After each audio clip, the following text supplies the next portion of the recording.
I'm Jason Price. I'm one of the co-founders of NXTHVN. I'm here with Deborah Berke, who's the designer of the space. And we're here to talk a little bit about the inception of NXTHVN and how that concept took shape with respect to this building. And I'm Deborah Berke, and we've had a lot of wonderful conversations over a few years of putting this place together, and it's always a joy to be back here and to see you. We're a good 6 feet apart, so I'm taking this off. Yeah, I'm gonna take mine off as well. Okay. Yeah. Right back on at the end of the conversation. Absolutely. So, NXTHVN is a place where artists can be in conversation with other professional artists, learn components of the industry, but also do it in neighborhoods like the one we're in, which is a low-income neighborhood. The vision started to take a little more shape when we found this building, and this building at the time was, an old factory that had fallen into a state of dilapidation. I came to see these buildings pretty early on. They were derelict, I think might be the right word, but they had been productive facilities. One made test tubes, right, the building we're sitting in, and in the other building, sort of half an empty lot away, they made ice cream. That's right. Which was actually pretty cool when we first went in there because the walls were lined with cork to keep the place cold. Discovering the buildings, discovering their promise, spaces like this, which of course didn't exist when we first walked in here. It had been mezzanine, it had tar over the original skylight. There was nothing special about it, but you could see, you could feel the spatial potential, and you could feel some of the material characteristics, like the brick walls, which were not flawless at all. They're actually irregular and multi-patterned in different colors and built at different times, and they actually have a richness about them that's greater than if they were perfectly built all at once upon a time. That was the start. 2 derelict buildings in the Dixwell neighborhood in New Haven. So when you saw the building, you weren't worried? No, a lot of my career has been about adaptive reuse projects where you find the soul and what's special of a building and you find all its potential. Yep. And in some ways, I loved the fact that these buildings weren't monuments. They weren't monumental buildings. They were buildings in the neighborhood, and the neighborhood deserved to have them look better, fixed up, be nice. It was also important to me, the idea that you could build something that's iconic in neighborhoods like this neighborhood. When you look at NXTHVN, you think of it as a place for artists, and it absolutely is a place for artists, but it's also really a place that creates this pathway, that creates value for individuals, but ultimately there needs to be value for the neighborhood. Right? And so we feel like the best expression of that is to have the properties that we're responsible, that we're stewards of, to reflect, this change that we're trying to bring about through the arts. It started with the approach that you guys wanted it to have. Well, you see it when you walk down the street. You see it, that the fact that the front is open and well lit and welcoming. And it's like, come on in, see what we're doing in here. And the architecture expresses that. There's something else we did here, which I think is both a statement of commitment to the community and to the artists, which was to say the old buildings, the 2 factories, look like what they look like. And the new stuff looks new. Not fancy pants, showy offy new, but not pretend old factory either.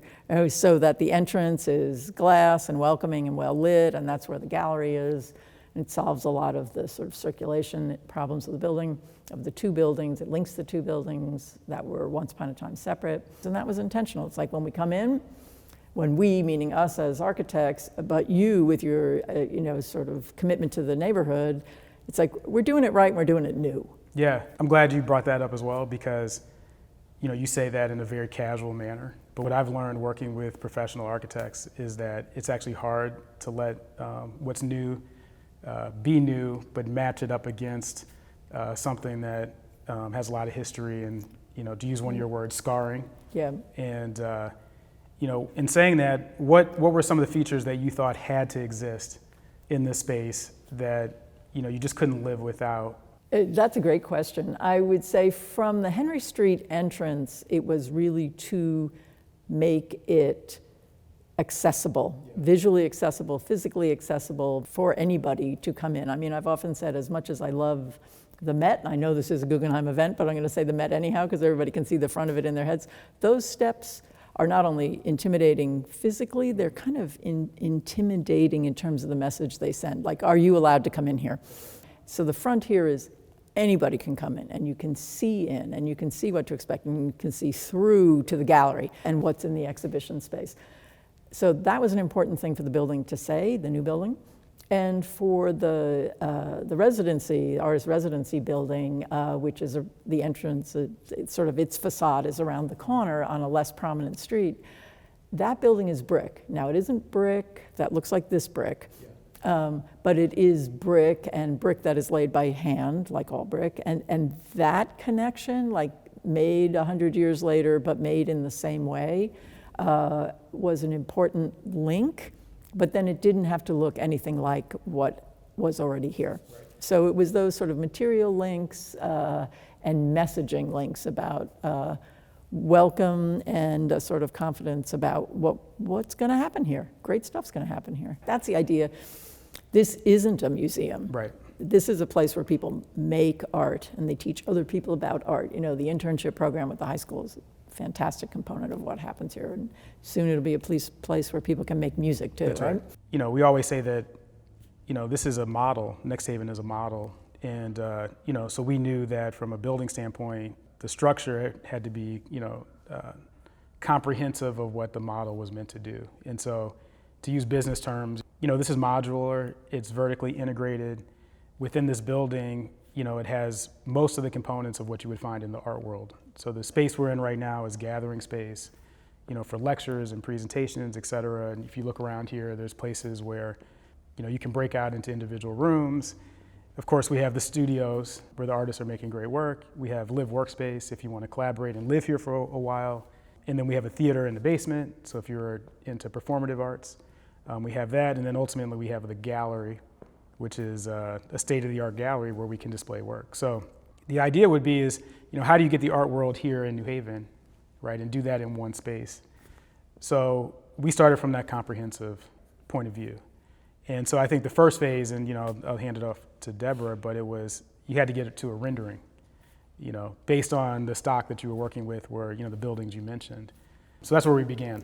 Right, and what was interesting about that is the program was really clear, the program meaning all those components, workspace, work-live space, gallery space, gathering and event space, and then in the design process, we overlaid those needs on the existing buildings. That's right. So what would fit best, and this room, which we sort of peeled stuff away in order to discover, was clearly meant to be a gathering space. So there was the sort of assigning, what would we build new? The gallery for sure. What would we build new? The artist residences, because there was nothing here that would lend itself to that.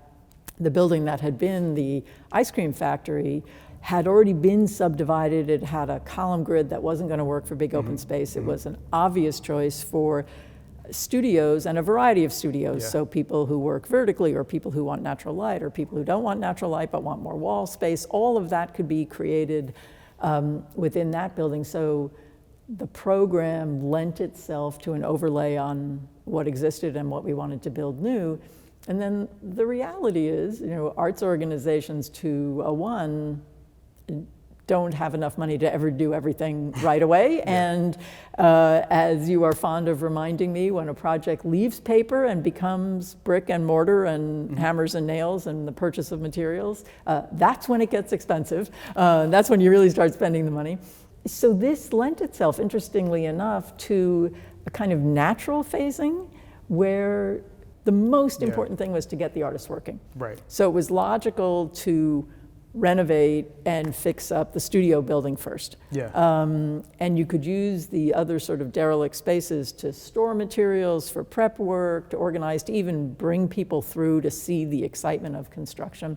And right now, the artist residence component of this is just being finished. So, that's right. So we phased construction over what would get the vision for the place up and going first. I do love this place, and one value to me, other than getting to do stuff like this, is I love art. I went to RISD, even studied architecture, but hung around with a lot of artists, and so I get to meet people doing work here, and that's fulfilling, that's exciting. That's part of the value of doing projects like this one. We're sitting in what we call the aula, which is the gathering space that's part of this building and, you know, this structural community. But what's even more interesting is that we're in a very low income neighborhood, you know, a neighborhood that hasn't seen investment in, you know, decades.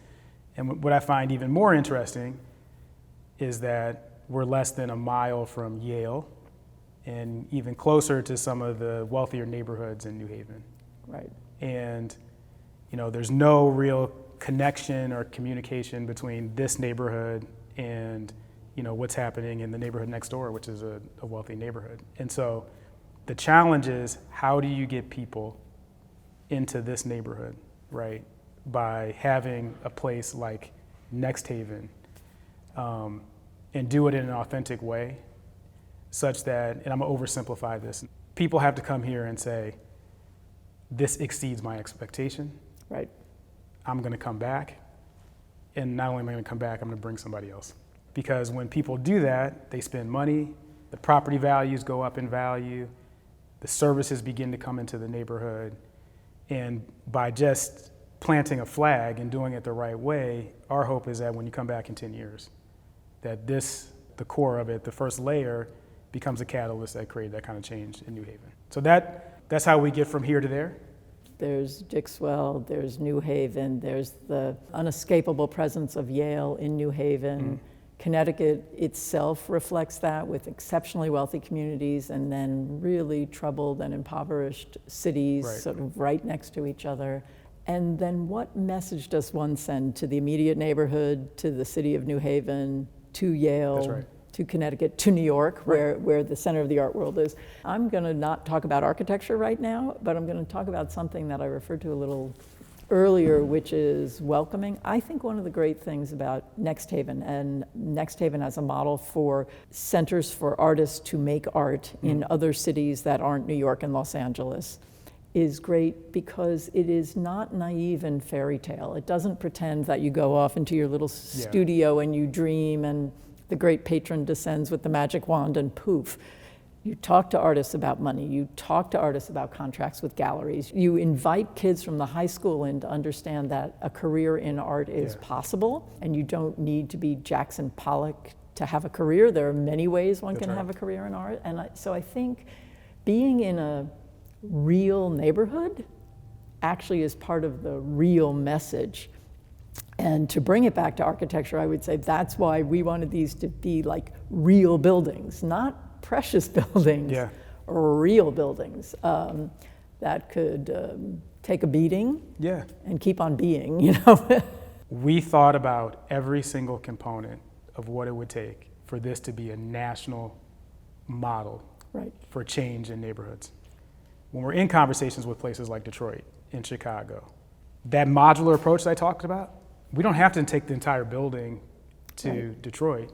We can take the fellowship program, we could take the theater, we could take the gathering space, we could take the apprenticeship program, and all of those can be a component of something that exists and that is unique for that community.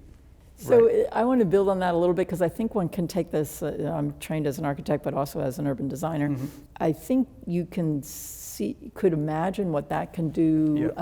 You mentioned Detroit, I could say Pittsburgh, you know, secondary and tertiary cities, because if you guys already knew it and it worked in New Haven right away, but one thing we've learned from COVID and Zoom and people going home to do their work is there are many things that can be decentralized, and creativity is one of them. Mm-hmm. Now, New York might remain an art center, the world's great museums are there, the great galleries are there, the art fairs will be there, that's all terrific. Right. But every artist who's making art doesn't have to be there, and in fact, they don't all have to be in New Haven either. There isn't room for them all here.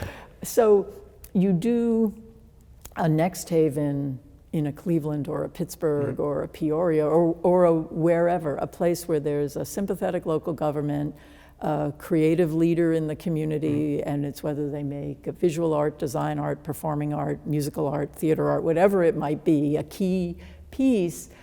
You find a place in that community where there, I would argue, for reusing old buildings. But it's a sustainable model, it's a community communication model, and With that, you go into neighborhoods exactly as you have here and say, we're part of this. Yeah.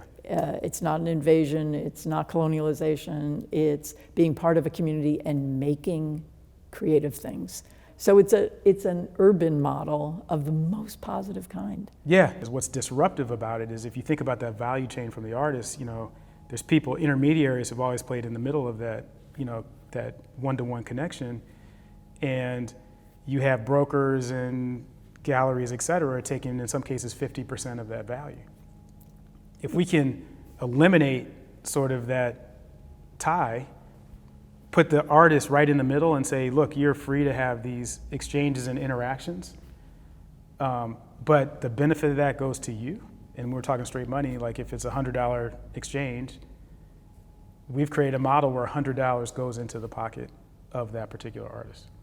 And I would say that manifests itself in the architecture as well, which is that the design of this place is completely artist-centered. It is not a, look at me, Deborah Berke made me. I mean, I hope people figure that out as they walk around and they think it's good and interesting and nice and flows well and is beautifully proportioned when you stand outside. But the driving force in the design of this facility was that it be artist-centered and work for the artists. And good design came out of that, but that was the focus. Yeah, and then from a business standpoint, we get into some very awkward conversations sometimes. Galleries who are for-profit galleries will come in and they'll say, hey, look, I really like this artist and we're thinking about doing something, how much do you guys get? And we're like, we don't get anything. Right. Well, what do I do? Give the artist your card and then call them. Yeah, right. Ask them how much their work is. And, and that's what we do behind the scenes is we're working with the artist to say, look, negotiate your value, right? Like this is how you should price your work. This is where we think you are, but you're free to do what you want to do. And that, I think is a central and a core tenet to this. And the last piece is the community, right? So the other value is like we want the value to pour into the community. Right. That was fun. That was fun. Yeah, that was great. No, thank you for doing this. Yeah.